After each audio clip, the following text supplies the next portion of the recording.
This video is going to be a film study look at how the Ravens defense was able to survive another onslaught by the Cincinnati Bengals pair of stars, Jamar Chase and Joe Burrow. They tore up the Ravens defense once again.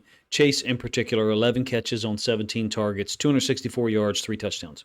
He had touchdowns of 67 and 70 yards as well.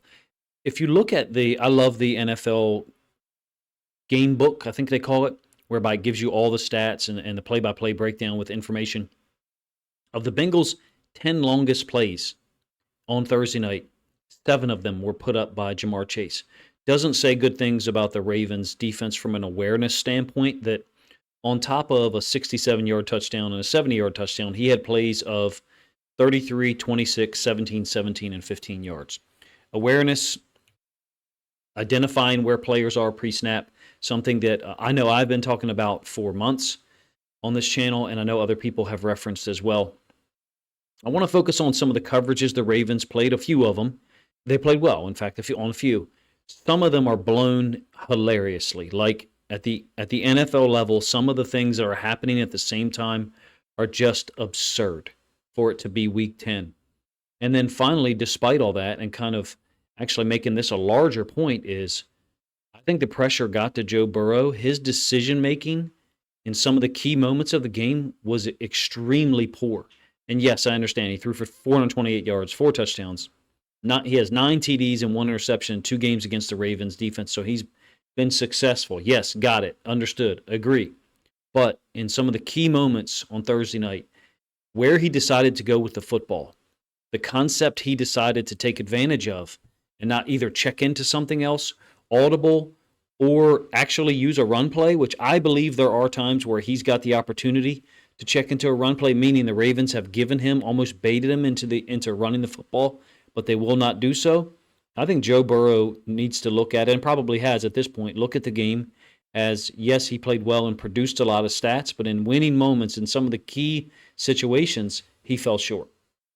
And that's a little surprising, given how poor the Ravens defense has been pretty much for all of 2024. We'll get the film started here. This is going to be man-to-man defense for the Ravens on a 3rd and 3. Big hit on Burrow. Incomplete pass to Gesicki. So Hamilton's down here in man. Wiggins is in man. Up here, they're running a drag underneath with Jamar Chase, trying to make him available late. And we've been able to get Joe Burrow off his spot just enough, and tie up Chase on that underneath drag, such that Burrow is really limited to the routes that are down here at the bottom side of the screen. We've given him lower percentage options on this 3rd and 3. Again, this is first quarter. It's going to be a quarterback hit by Roquan Smith, a secondary quarterback hit. So we've made collision with an underneath route in terms of Roquan, and then once he sees that Burrow is escaping, has navigated the 4-man rush, which is what we relied on pretty much most of the game, he's going to be the guy that gets a big hit on Burrow. It's incomplete. Hamilton against Gesicki down at the bottom side of the screen. Gesicki, of course, complaining, wanting the flag like he wants on pretty much every snap. So you'll see the 4-man rush, the way that Burrow is able to step out of here. Nice little kind of push-pull by Matabike, but the problem is you got a topside rush here by Kyle Van Noy, so that presents Burrow this escape plan. It's man-free, and this is what the inside linebacker responsible for the low hole is supposed to do in man-free, possibly be a QB contained player, secondary QB contained player, if and when the quarterback gets out of there. It's a nice job by Kyle Hamilton, in my opinion, on a 3rd and 3 to get the Ravens defense an opportunity to get a stop. This is the very next play. This is where I'm going to start to talk about Burrow's decision-making. No, did the Ravens defense play well to the standard that I think they should be held to? No, they did not. Having said that, some of these passes, some of these ideas for where to go with the football on 4th down situations are really quizzical, if you ask me. This is against Wiggins on Burton, who's clearly a very talented guy. Wiggins has made a call as Humphrey motioned over, presumably to tell him to switch in terms of who they're going to guard. Again, this is a 4th and 3, 3 minutes left in the first quarter. Humphrey is on Chase on an inside release, and then there is Wiggins on Burton. Burton loves this like hesitation stuff. I mean, I guess it did get him open at one point in time in this game. Oh, that's a low percent play, if you ask me, from a route standpoint against man-to-man. Moving forward to the second quarter, this is going to be a Tampa 2 where we drop the OLB to the boundary. I love doing this when they line up Chase to the boundary. So Chase is the X receiver to the short side, boundary side of the field because the ball is on the right hash. So you've got more space down here to the wide side. And we're going to drop out Tavius Robinson in the potential window of a slant by Jamar Chase. I love doing this when Chase is over here to the boundary, essentially giving us a 3-over-1 with the corner and the outside linebacker acting as a funnel to a half-field safety. You also have, in this case, what should be a Mike linebacker running vertical. There's no vertical threat. 85 kind of checks up. It's a 2nd and 7 here. It's a great play by Kyle Hamilton. Getting to these 4-man rushes and dropping someone else out, particularly to the boundary, I think is going to be an option that the Ravens have got to move to more in 2024. We did a lot of it in 2023. I'm not as big a fan dropping the outside linebacker to the field. I'll kind of explain that a little bit and show you one example of us doing so later in this video that I think puts the outside linebacker in too much space to be able to adequately cover what the quarterback might target. Hamilton on the blitz, still getting a 4-man rush. You got Tavius Robinson, eyes on the quarterback, but he is in the window of the slant. Hamilton with a great pass defense to help get us closer to a 3rd down stop. We're still tied at 7 here. This is going to be a great job by Marcus Williams on a 1st and 10. We're dropping him down. Oweh also appears to be slow playing this a little bit from the top. So Marcus Williams is going to drop down. Here, curl flat. Oweh kind of slow plays this. I'm not sure if he's checking for something, like maybe a screen or release of the running back. The running back crossed the quarterback's face here. So Oweh really doesn't have any work, in my opinion. If he's supposed to drop into the curl, that would into the hook, that would kind of make more sense. If he's supposed to be here, then it would look like cover 3 to me. With the free safety is off screen to you guys, left-hand side of the screen. Then it would look like cover 3 with 4 underneath droppers. He's not dropping out. I did think that we had 10 or 11. I don't know what the heck 87 is from a positional standpoint. It's going to be a drop by Hudson, 87. We're playing another Tampa 2, to be honest with you here. We're getting to it in a little bit different fashion, and that's because we have Kyle Hamilton as the nickel. So you can see Stevens is a little bit flatter, tighter, closer to the line of scrimmage than Wiggins is, but he's down to the X receiver side. I think that's Marcus Williams has dropped down as the, quote, Mike linebacker in between the hashes. Tampa 2 is what teams played against the Bengals for years. We, in fact, played a ton of it starting in Week 5 of 2022. It's given Burrow and those guys problems, forced them to throw the ball underneath. I feel like we're a little bit softer in this version as from a depth standpoint. The ball's at the 35. We're getting out of there quickly, which is a good thing. I feel like we're getting really good depth there in that Tampa 2, and maybe we want to get a little less so, but you don't want to leave throws over the top of the second level in front of the safeties, basically splitting the second and third level of your defense. This one, we're very fortunate that the ball was dropped. We still tried the Tampa 2 often. Burrow and those guys have seen it so much since early 2022. A lot of the NFL has utilized it against them. It shouldn't surprise us that they had a better plan for dealing with the Tampa 2, in my opinion. So this is Matabike's sack. It's a 3rd and 15. It also shouldn't be a surprise that we're playing a cover 3, but the way we're getting to it is kind of interesting, and that's kind of fun to talk about. Matabike gets a forced fumble, a sack on Burrow. Watch what we do here with Hamilton and then this safety, how we get to cover 3 from a 3 safety look. So here's your 4 underneath droppers. Cover 3 corner, cover 3 corner. Now, the depth differential between those 2 corners I just illustrated and underneath guys, it isn't very much. So you'll say, well, Coach, that doesn't look like a cover 3 to me. Well, it's 3rd and 15. So the line to gain is just past the 50, like the 49, plus 49.5. So we're giving up this underneath stuff here. Fine with me. This is the one that I don't like that we're possibly leaving leverage for. We're a little bit wide here, if you ask me, almost like we're baiting or trying to elicit a throw in the middle of the field. And to me, for the tackle and hold them short, essentially, like I said, it's 3rd and 15. Because we're pushing into the flats here with the inside linebacker, and this safety's sitting on the hash, I think he's the guy that needs to be a little bit tighter to that hash.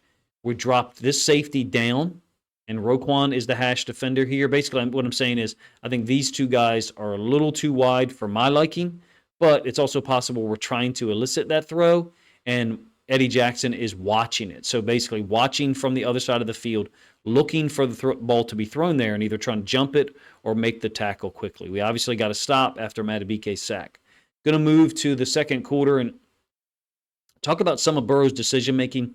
We do play a lot of cover 2 apparently down in this area because Burrow and those guys' play calls here was illustrative of the fact that they believed we were going to be in a cover 2. And in fact, they were right. Jamar Chase's nearly game-tying touchdown is against a cover 2 version down inside the 5. We're not inside the 5 on this particular play that I'm getting ready to show, but this to me is a lack of ability to adjust by Burrow and the Bengals offense. On consecutive plays, they used the same concept, even though it was unsuccessful the first time and the second time as well. So pay attention to what happens up here where you got Chase and Gesicki into the boundary, the right side of the offense, the left side of the defense. It's a free play because Oweh gets off sides. And Burrow throws it up top. Maybe he's throwing it up top there because he understood there was a free play. Gesicki is running the little corner.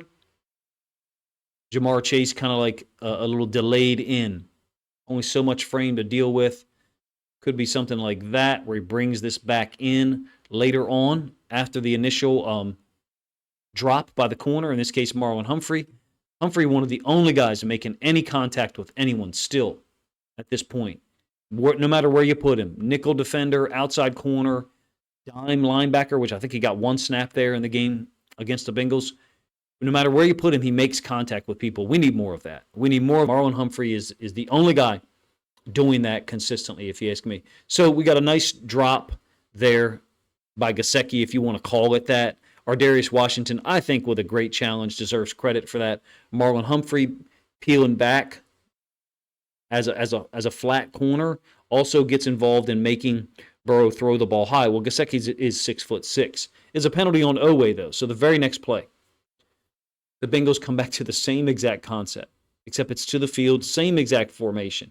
This kind of tells you what they think of us, I believe, from a coverage standpoint, in that I think they look at us as picking random play calls and not sticking with anything by design for a particular reason.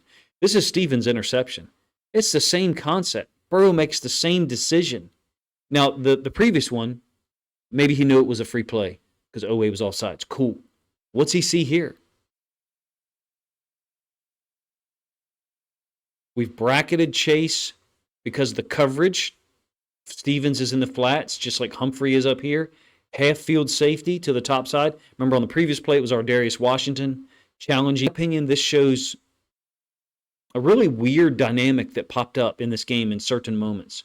And that was you have a dominant wide receiver, Jamar Chase.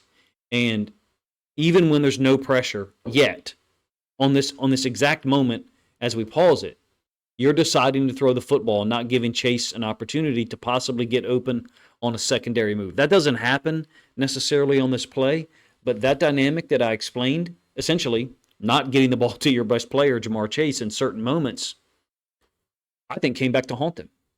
As bad as the Ravens defense played at times, and as spectacular as Jamar Chase's stats were in his impact, Joe Burrow's as well, from a statistical standpoint, they've got issues, in my opinion, in not getting Chase the ball in certain moments.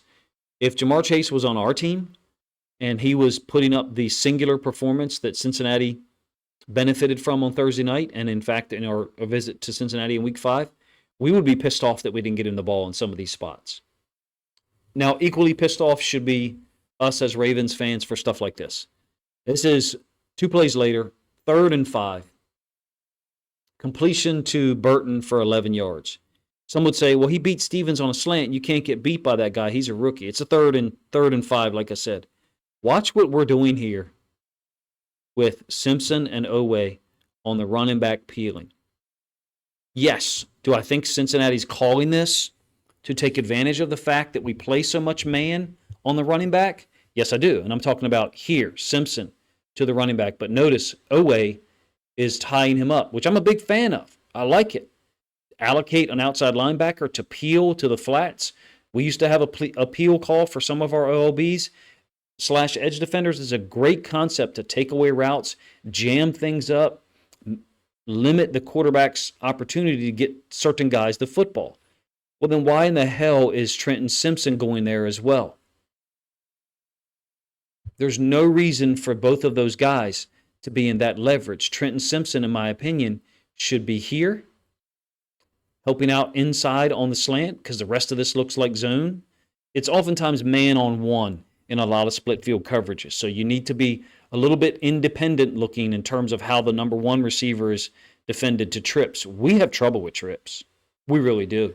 Since Chase is here, we are utilizing both safeties to deal with him.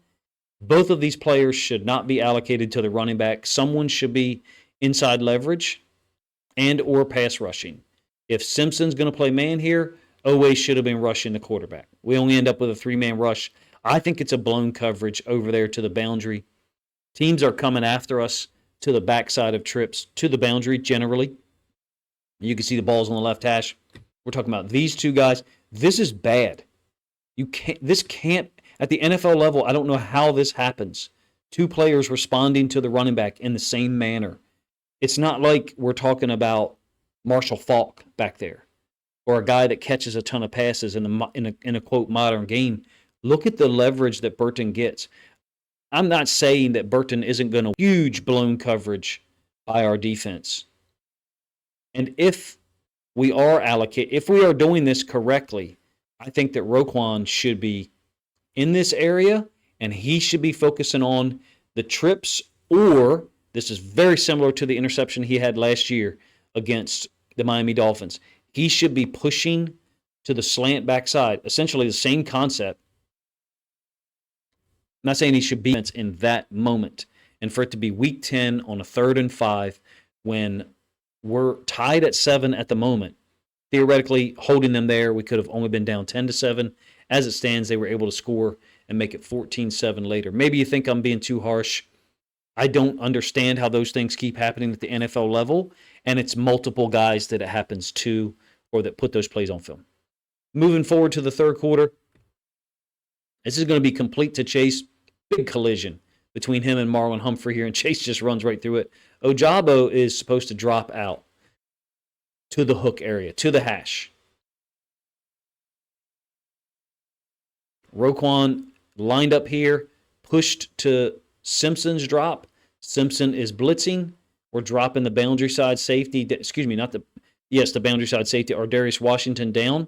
I think we're supposed to be in a cover 3 here, and Ojabo's feet instead of being there are supposed to be here. We definitely have man at the top of the screen, so I'm comfortable if someone says, Coach, that doesn't look like cover 3 to me. We play a lot of cover 3 at this point, and we're blowing areas or coverages more often than other teams that I see on film. Now, we're trying to be very multiple, and this here is an outside linebacker drop to the field. He's got to turn and go. Once he reads pass, Chase and Humphrey collide, and then Chase is able to basically bounce off the collision and then bring his route underneath the zone while Roquan is dealing with Gesicki first. So really nice concept by the Bengals. Don't get me wrong. Sometimes there's not much you can do about it. They've got a nice play call in. Ojabo has to have a little bit more depth. There is a running back. Replacing the pass drop in the area of Simpson. If you were going to play a normal cover 3, you'd be there and there. But since we're dropping Ojabo out, he's taking Roquan's pass drop, and then Roquan is taking Simpson's. Not much we can do at times, don't get me wrong. I still feel like we need more depth if you're David Ojabo. Moving forward here to the fourth quarter, and this is a 3rd and 16. It's a big moment. We are up We're down, 21-14. And this leads to a Cincinnati punt. We're playing sticks, blitz zero. Van Noy and Ojabo are dropping out of here. I think that's choreographed or planned. I don't think it's a read. Chase is running this little in cut, and Wiggins is with him. This is a great rep for the rookie, if you ask me. He understands that Burrow's going to have to get rid of the ball quick, so he can go ahead and he can play it aggressively, and he does.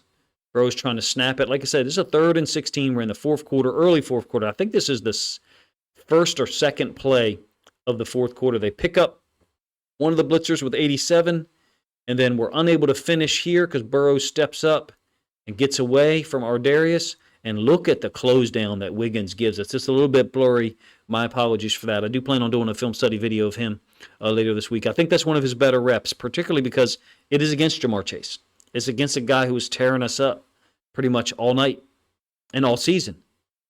And we're able to get off the field there, force a punt, and go down and score on 3 plays, by the way. Tylan Wallace scored 3 plays later on the speed out against CTB to get us to within 21-20 after Tucker misses the extra point. A couple of situations here to talk about Burrow's decisions. He did just on that 3rd and 16 go to Chase. So some of you may think I was being too harsh earlier on, saying that I planned on being critical. This is a 3rd and 2 and then a 4th and 2 where he doesn't go to the right guy in some of these situations. Now, the first one, he does. It's a 3rd and 2. You've got Chase against Millette. I was surprised at seeing this matchup when I saw the All-22 film. I couldn't remember who it was on Chase. For some reason, I thought it was Ardarius. It was not. It was Arthur Millette. And I don't know about you, that matchup right there is a 3rd and 2. Kind of scares me. It's a nice job by Marcus Williams of getting involved in the play and forcing Burrow to throw it in a manner that makes it a little bit more low percentage. We're bringing 4, dropping out Simpson, I think, to handle the running back, dropping out Van Noy as well to get in the way of the slant. You can see he's underneath here or an in cut. And Burrow's going up top. Ball is overthrown. Marcus Williams actually, I think, gets a hand on it. Doesn't get credit for a pass defense. Really nice setup by the Ravens.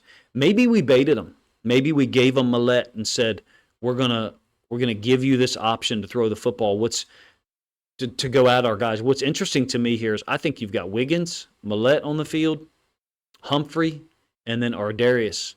I don't see Marlon Humphrey. I could be wrong. Maybe he was hurt at a certain point. That's why I asked in my Discord, like, was Marlon hurt at some point during the game? Burrow's getting rid of the ball quick. It's a downfield throw. I think it's a nice job by Williams getting over there. Millette being able to get us a stop there is a huge moment, particularly on the previous possession, because Wiggins was able to get the stop on the 3rd and 16 that I showed you a little bit ago. This is the very next play. And look, guys, this is Eddie Jackson guarding Jamar Chase. How this works out. On a 4th and 2, we're down 21-20. Simpson is calling something out. I'm not sure exactly what that signal is, but the way it works out route-wise is the running back kind of skip releases into the flats, and then you've got a couple of in-break or right-to-left routes here, and then this is Burton up to the top side against Brandon Stevens. It's incomplete on a 4th and 2 on a ball that Burrow throws probably 30 yards. Thank goodness that he wasn't able to or willing to hold on to the football a little bit and throw it out here towards the top of the numbers. Otherwise, we are in trouble. They told me, if you remember when we went down to Tampa Bay in 2022, those guys that get rid of the ball instantly, it benefits them. It benefits their receivers. It benefits their offensive line. In some cases, however, especially when you have a guy like Chase who has dominated us, I think he should be waiting to try to get the ball to that guy, particularly when you see the matchup that maybe he didn't see it pre-snap and know Eddie Jackson was going to be responsible for Jamar Chase. That, to me, also, there's some larger points to make about our defense and our defensive structure and ability to adjust, but I'll leave that to you. Last 2 plays here in this film study. Jamar Chase's Jamar Chase's touchdown. This is a 3rd and 3, and it's a cover 2 concept, and they throw it. Ardarius, I think, takes a little bit of a bad angle. I'd like to see him run through Jamar Chase instead of trying to run under him, because his help is here. Wiggins is his help. We don't need Ardarius trying to undercut this. In my opinion, his angle needed to be a little bit more here. Let your body make contact with Chase a little bit. Yeah, in the modern game, they're probably going to call stuff anytime you contact the receiver. In my opinion, that's a poor angle by Ardarius because his help is down here to the downside. Also, with Simpson pushing the flats, I think Wiggins should be getting a little bit more depth. We've been put in position here, in my opinion. You can't play defense like this, in my opinion, against these super talented receivers with quarterbacks that are willing to get him the ball. Okay, so the very next play, it's now 35-34. And this, again, goes to my point. You're gonna possibly lose Chase a little bit. So I'll pull this frame down some. He's up at the top side of the screen here. And they decide to go to 87, Hudson. I love that we're jamming here on the tight end and that we're at least in the window with Marcus Williams. Also, I think that's Ardarius on Hudson. There's no pressure. Burrow's walked the offensive line up top, who's been beat on back shoulder fades, who's been beat in the red zone or goal line area. I think they've got to be beating them. I'm trying to say, no. I think that the pressure, the number of hits, sped up Burrow's internal clock, which is already quick anyway. He already makes quick decisions, and it works out in his favor and the Bengals' favor. He's really good at it. He's having an unbelievable season. I think 24 touchdowns so far this year, and I believe 5 interceptions. I might be wrong on the interceptions figure. In critical moments on Thursday night, I think in certain places he went the wrong place. In certain moments he went the wrong place. And, in fact, in a couple, he just missed throws. And we were in better coverage relationship on some of those big moments than we'll probably get credit for because of how explosive and dominant and impressive Jamar Chase was. Survived is kind of the right word for me. We're fortunate to get out of there with the way that they were able to generate big plays, 70-yard touchdown, 67-yard touchdown to Chase. If we could somehow limit those things and not allow him to just scald us with big pass plays, then I think we could get some separation from this Bengals team. We may see them again. I understand their schedule is looked at as favorable for them the rest of the way. We'll see how they fare against the Chargers. I'm really interested in that game, a team that actually plays competent pass defense, featuring a couple of rookies. In fact, one guy I really liked, Cam Hart from Notre Dame. Appreciate you guys' time, man. Let me know what you think of the video in the comment section. The plays that I chose to kind of illustrate and make my points about how the Ravens tried multiple things, man, zone, some split field coverages, occasionally executing them effectively, but also had at least 2 blown coverage situations in this video that I talked about, and were able to survive, move to 7-3 in a lot of ways because of poor decisions and a couple poor throws by Joe Burrow. Appreciate you guys' time. If you think other Ravens fans would enjoy this film study look at the Ravens defense on Thursday Night Football against Cincinnati, then please consider grabbing a link to this video, sharing it out on social media to help this content get more reach.